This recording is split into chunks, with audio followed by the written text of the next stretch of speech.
اب وہ اسٹیٹس کو نہیں چلے گا DGISPR کے مطابق. سو دا نیکسٹ کویسچن از کہ افغان ایشو ہی ہے اور سب سے ریلیٹڈ موسٹ ریلیٹڈ جو صوبہ ہے وہ ہے KP. اس سے متعلق ایک اجلاس ہوتا ہے جس میں سبھی وزرائے اعلیٰ ہیں اور وزیر اعظم آزاد کشمیر بھی ہیں, مگر وہاں نئے وزیر اعلیٰ KP اجتناب کرتے ہیں شرکت سے اور وہ مزمل اسلم صاحب کو وہاں بھیج دیتے ہیں. کیا میسج گیا اور کتنا ضروری تھا ان کا جانا؟ یہ دیکھیے PTI کو کچھ سمجھ نہیں آ رہی کرنا کیا ہے. ایک طرف وہ خان صاحب کی جو موقف ہے کہ جی لڑائی جھگڑے کرو, دوسری طرف فیڈرل گورنمنٹ کے ساتھ کیسے لڑائی جھگڑا کر سکتے ہیں, پھر جو پروونشل گورنمنٹ ہے اس کو انسٹیبل ہو جاتی ہے. تو اب میں یہ سمجھتا ہوں کہ یہ سہیل صاحب یہ کہہ رہے ہیں کہ جی میں عمران خان سے پوچھے بغیر کچھ بھی نہیں کروں گا, تو پھر کیوں بندا بھیجا ہے اس میٹنگ میں؟ مت بھیجیں پھر کسی کو, بالکل ہی بائیکاٹ کریں, ختم کریں. بیکاز کلیئر ہے کہ اس میٹنگ کے اندر جو رد عمل کے اوپر جو بات ہوگی کہ آگے کیسے کرنا ہے, وہ تو وہی بات ہوگی نا جو اسٹیبلشمنٹ گورنمنٹ کب سے کر رہی ہے کہ بات چیت نہیں ہوگی, ہمیں آپریشنز کرنے ہیں, ٹھیک ہے, اور ہمیں پولیس رینجرز ضرورت پڑی فوج کے بھی آپریشن کرنے ہیں, and we need the help of the provincial government. تو پروونشل گورنمنٹ تو ہیلپ نہیں دینے کے لیے تیار. تو میرا خیال ہے یہ ان کو ابھی بھی غلط فہمی ہے, ان کا یہ خیال ہے کہ یہ ایک قسم کی اپنی الگ پروونس کو ایک نیا ملک سمجھنے لگے ہیں, اور آئی ایم افریڈ یہ تو اور حالات بگڑنے جا رہے ہیں. اچھا, اس میں شہباز شریف صاحب کی اسٹیٹمنٹ سامنے آئی ہے کہ حکومتیں اور ادارے افغان مہاجرین کی واپسی کے لیے اقدامات کریں گے اور تعاون کریں گے. اب وہاں جو کیمپس ہے KP میں, ظاہر ہے وہاں سے بے دخل کرنا مہاجرین کو KP حکومت کے تعاون کے بغیر ممکن ہوگا وفاق کے لیے؟ وہ ہو جائے گا, وہ کر لے گی, فیڈرل گورنمنٹ کر لے گی. اچھا, اور اس میں کوئی رکھنا KP حکومت کی طرف سے, کیونکہ بار بار ایڈریس عمران خان صاحب کرتے رہے کہ ان کے ساتھ افغان مہاجرین ہمارے مہمان ہیں, ہمارے بھائی ہیں, ان کے ساتھ یہ سلوک برداشت نہیں کیا جائے گا, یہ نہیں ہونا چاہیے. فیصلہ ہو چکا ہے نا کہ واپس جائیں, یہاں کوئی جگہ نہیں ہے آپ کے لیے, وہ جائیں. وہ تو آلریڈی بہت سے چلے بھی گئے ہیں اور یہ بھی جائیں گے. اچھا, government is not going to back off on this. اچھا سر صاحب, وزیر اعظم پاکستان نے فون کر کے وزیر اعلیٰ کو اگر مبارکباد دے دی تھی تو ایک طرح سے اچھا ہاتھ بڑھا دیا تھا نا, ایک پہل کر لی تھی. تو آپ کو نہیں لگتا کہ اس اجلاس میں جانا بہتر ہوتا ان کے لیے؟ بالکل جانا چاہیے تھا. یہی غلطی PTI کرتی ہے. بھئی آپ جائیں, اپنا موقف پیش کریں, کم از کم پارٹیسپیٹ تو کریں, کیونکہ it's a federal government initiative. تو آپ کیسے اس کو اگنور کر سکتے ہیں؟ اس کے بعد جب فیڈرل گورنمنٹ اپنے فیصلے کرتی ہے جو ان کو تکلیف ہوتی ہے, جس سے پھر یہ چیختے ہیں, تو دے شوڈ پارٹیسپیٹ دیر, وہاں اپنا موقف دیں, اور وہاں اگر کوئی فیصلہ ہوتا ہے اور یہ نہیں اگری کرتے تو کہہ دیں ہم نہیں اگری کرتے. اب عمران خان سے کیا پوچھنا ہے انہوں نے تو اپنی لائن کلیئر کر دی ہے. تو یہ دس از جسٹ این ایکسکیوز. میں یہ سمجھتا ہوں بہت اممیچورٹی شو کی جا رہی ہے, اور میرا خیال ہے انہوں نے ابھی تک سمجھا نہیں ہے یہ کہ فیڈرل گورنمنٹ ہے اور جو اسٹیبلشمنٹ ہے ان کا موڈ کیا ہے. I don't think PTI has understood that. تو میرا خیال ہے اس میں اور PTI کا نقصان ہو جائے گا.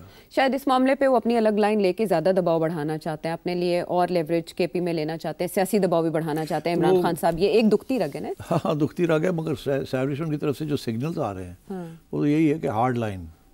تو وہ تو ہارڈ لائن تو وہ کر سکتے ہیں جب بھی چاہیں. اور یہ جو بات کہ جی پرول پہ مجھے نکالے میں جا کے حل کروں گا, وہ تو الٹا ہے. آپ کی پوزیشن تو بالکل برعکس ہے اس کے جو اسٹیبلشمنٹ کی ہے. آپ تو اگر آپ کو پیرول پہ بھیجتے ہیں وہاں, آپ تو اور کام خراب کر دیں گے, آپ تو جا کے طالبان کے ساتھ مل جائیں گے. تو وہ تو ہو نہیں سکتا نا.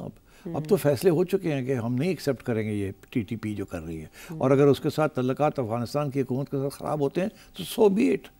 بہت نقصان ہو رہا ہے پاکستان کا BLA اور TTP کی وجہ سے, اور I think establishment is very clear کہ بہت ہو گیا اب. جو نقصان ہو رہا ہے اس کے ساتھ ساتھ KP میں جو حرج ہو رہا ہے ملاقات نہ ہونے کی وجہ سے کہ کیبنٹ ہی ابھی تک تشکیل نہیں ہو پائی, کیونکہ اس کے لیے بھی وزیر اعلیٰ کو اپروول چاہیے. نہیں, اگر چھوٹا سا بھی کوئی کام وزیر اعلیٰ کرے گا تو پہلے عمران خان صاحب کے آشیرواد اور اس کے بعد. تو ملاقات کے بارے میں احسن اقبال صاحب کو سنے, رانا ثناء اللہ صاحب کو سنے, تو ایسا لگتا ہے کہ ان کی طرف سے تو کوئی پرابلم ہی نہیں ہے. اب جیسے آپ نے کہا کہ ان کو وہاں جانا چاہیے تھا, اس پلیٹ فارم پہ رہ کے بات کرتے, کچھ اپنی کہتے ہو کچھ ان کی سنتے, تو اسی طرح سے اگر ملاقات کروا دی جائے تو معاملات آسانی سے نہیں آگے بڑھیں گے. ابھی ایڈوائزری کونسل کی بات ہے, معاملات آسانی سے نہیں آگے بڑھیں گے. اس کے باوجود ملاقات کرانی چاہیے, معاملات آگے نہیں بڑھیں گے چاہیے. کوئی ایشو نہیں, بنا دیں, جانے دیں, جو بھی ہوتا ہے. حالات اور بھی بگڑیں گے, بگڑنے دیں پھر. اچھا لیکن ملاقات کروا دیں, بالکل اس کے بھی نتائج دیکھ لیں, اور نہیں کروائیں گے تو عدالت کہے گی کروا دو. عدالت تو پہلے کہ عدالت کا حکم مانے آپ خود ہی فراخ دل ہو کے کہیں جی ملو جی گل کرو جو کرنی ہے. حالانکہ وہ اسلام آباد میں آج موجود تھے اور جب یہ اجلاس ہوا اس میں انہوں نے شرکت نہیں کی, لیکن اسلام آباد ہائی کورٹ میں انہوں نے ملاقات کے لیے درخواست دے دی ہے کہ پہلے میبانی سے ملاقات کروائی جائے. ان کا کیا خیال تھا وہ جائیں گے اور وہ دروازے کھول دیں گے؟ ایسے نہیں ہوتا. وہ کہنے باہر بیٹھو آرام نال, ٹھیک ہے. تو یہ تو عدالت کے پاس تو جانا ہی جانا تھا, مگر اب یہ کیونکہ انہوں نے فیصلہ کیا کہ عدالت کے پاس جانا ہے, اب ان کو یہ کہیں کہ ہاں ہمیں کوئی پرابلم نہیں ہے, آپ آ جائیں, ملاقات والے دن آ جائیں. اور پھر وہ جب کہا کریں گے تب تک ملاقات کروانی پڑے گی, کیونکہ ہر چھوٹی چھوٹی بات پہ بھی انہیں وہاں سے نہیں. دیکھیے ایک دفعہ تو ملاقات کرانی پڑے گی, اس کے بعد دیکھا جائے گا. اچھا ٹھیک ہے. اب آگے اگر ہم بڑھیں معاملات کے, تو آپ کو یاد ہوگی عرفان صدیقی صاحب کی ایک بات کہ ایک بھنور بن رہا ہے, ایک تحریک کے اشارے مل رہے ہیں جس میں ہر طبقہ فکر سے لوگ شامل ہوں گے. تو جیسے جیسے ملک میں معاملات ابھر رہے ہیں, ایشوز بڑھ رہے ہیں, تو ایسے لگتا ہے جیسے واقعی کہیں نہ کہیں کچھ پک رہا ہے, something is cooking. Especially جب مولانا فضل الرحمان اٹھ کے اپنے کارکنوں کو کہیں کہ اسلام آباد کی طرف مارچ کی تیاری کرو, تو اس سے کیا جھلکتا ہے آپ کو؟ نہیں دیکھیے, ایک جو فلسفہ جو تھیوری چل رہی ہے وہ یہی چل رہی ہے کہ افراتفری سارے ملک میں, جی, اور جس میں مولانا بھی ہاتھ ڈال رہے ہیں اپنا. تو ظاہر ہے اگر اتنی افراتفری ہوگی تو پھر وہ کہاں جائے گا معاملہ, اور کیا میں کہہ دوں آپ کو کہاں جائے گا؟ آپ کو سمجھ آ جانی چاہیے. اور یہ جو افراتفری ہو رہی ہے یہ ملک کے لیے ٹھیک نہیں ہے, اور یہ افراتفری کو روکنے کے لیے بہت سے پھر ریاست قدم اٹھاتی ہے, تو سب کو احساس ہونا چاہیے اس بات کا. اچھا, تو آل آف اے سڈن مولانا تھوڑے خاموش ہو گئے تھے, سائیڈ لائن ہو گئے تھے, لیکن دوبارہ سے ان کا ایکٹیو ہونا اور مارچ کے اشارے دینا, ان کی ریزرویشنز کیا ہو سکتی ہیں؟ کیا انہیں یہ ناگوار گزرا کہ وزیر اعلیٰ کے پی آرام سے منتخب ہو گیا, یا انہیں ان کا شیئر نہیں دیا گیا؟ اور یہ ایک بار مولانا کے بہت سے کمپلینٹس ہیں, سو ایک کمپلینٹ تو نہیں ہے نا, وہ تو کافی عرصے سے وہ کہتے ہیں مجھے اسی وقت کنسلٹ کرتے ہیں جب انہیں میری ضرورت ہوتی ہے, وعدے کرتے ہیں وعدے پورے نہیں کرتے. تو وہ اب چاہتے تھے نا کہ ان کے جو صاحب بھائی ہیں وہ گورنر بنے کے پی کے, نہیں دیا انہوں نے ان کو. تو مولانا تو سارا وقت کوشش یہی ہے ان کی کہ اب کیا میں ایکسٹریکٹ کروں کیا نہ ایکسٹریکٹ کروں. تو اب یہ انہوں نے دھمکی دے دی ہے کہ جی میں اسلام آباد آؤں گا, تیاری کرو. تو میرا خیال ہے this is leading to a situation of chaos. ٹھیک, ماضی میں جب بھی اس طرح کے مارچ یا تحریکیں چلتی ہیں ان کو کہیں نہ کہیں سے ضرور اشارہ ہوا کرتا ہے, یہاں تک کہ مولانا کا جو آخری مارچ تھا جس میں انہوں نے کہا ایک گملہ بھی نہیں ٹوٹا, وہ بھی ایک اشارے پر کیا گیا, اور پھر مولانا نے کہا کہ میرے ساتھ وعدہ کیا گیا. بالکل تسلیم کر لیا انہوں نے, اشارہ تھا. ہاں, اور انہوں نے کہا کہ وعدہ خلافی کی گئی میرے ساتھ. تو اب کی بار مولانا نے اگر ایسی کوئی بات کہی ہے تو اس کا مطلب ہے کہ پھر کوئی سگنل ہے. پھر یہ سوال کا جواب میں دوں گا جب ہو جائے گا جو کچھ ہونا ہے. یہ بڑی انٹرسٹنگ بات ہے, یعنی ابھی تک ہم اسے ہوا میں ہی سمجھیں. وہ بھی واٹر ٹیسٹنگ کر رہے ہیں شاید مولانا اس طرح کی بات کر کے. نہیں, مولانا تو سارا وقت کچھ نہ کچھ تو کرتے رہتے ہیں نا. He wants to be on the front page, تو ٹھیک ہے. ٹھیک ہے, دیکھیے وہ تو جب چاہیں وہ شروع کر سکتے ہیں. فرق کیا ہے کہ جب مولانا اپنا لانگ مارچ کریں گے گورنمنٹ ان کو روکے گی نہیں. پی ٹی آئی جب کرے گی تو گورنمنٹ روکے گی ان کو. فرق کیا ہے؟ فرق ہے نا کہیں نہ کہیں.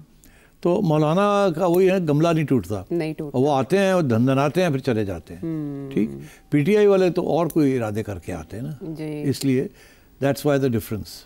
لیکن مولانا کی تقاریر میں بھی ہم دیکھ رہے ہیں کہ ٹارگیٹ تو وہی ہے جو پی ٹی آئی کا ٹارگیٹ ہے, کہ پارلیمنٹ گھر کی لونڈی بن چکی ہے.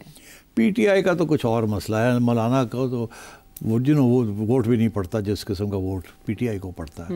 تو مولانا تو وہ پوزیشن نہیں لے سکتے نا جو پی ٹی آئی کی پوزیشن ہے. ٹھیک ہے, تو سیٹھی صاحب کی اس بات میں بھی اشارے ہیں کہ جب مولانا نکلیں گے مارچ, اور پھر اس کے بعد تبصرے کی گنجائش بنتی ہے.